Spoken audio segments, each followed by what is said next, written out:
জনপ্রশাসনে গতিশীলতা আনতে ছুটির দিনের আয়েশ বিসর্জন দিয়ে আবারও দাপ্তরিক কাজে যোগ দিয়েছেন প্রধানমন্ত্রী তারেক রহমান। আজ শনিবার সকাল 10টা 15 মিনিটে তিনি রাজধানীর তেজগাঁওস্থ প্রধানমন্ত্রীর কার্যালয়ে প্রবেশ করেন। কার্যালয়ে পৌঁছালে বিভিন্ন পর্যায়ের ঊর্ধ্বতন কর্মকর্তারা তাকে স্বাগত জানান।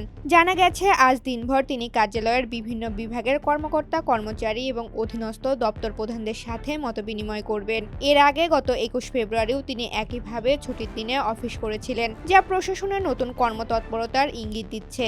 এদিকে দাপ্তরিক কাজের পাশাপাশি আজ একটি রাজনৈতিক কর্মসূচিতেও অংশ নিতে পারেন প্রধানমন্ত্রী। রাজধানীর বাংলাদেশ চীন মৈত্রী সম্মেলন কেন্দ্রে জামায়াতে ইসলামীর পক্ষ থেকে ইফতার মাহফিলের আয়োজন করা হয়েছে। দলটির সেক্রেটারি জেনারেল মিয়া গোলাম পরোয়া জানিয়েছে, প্রধানমন্ত্রী এই ইফতার মাহফিলে যোগ দেওয়ার বিষয়ে ইতিবাচক আগ্রহ প্রকাশ করেছেন। সেখানে বিভিন্ন রাজনৈতিক দলের নেতাদের সাথে তার কুশল বিনিময়েরও সম্ভাবনা রয়েছে। ঋতুপর্ণা, জনকণ্ঠ।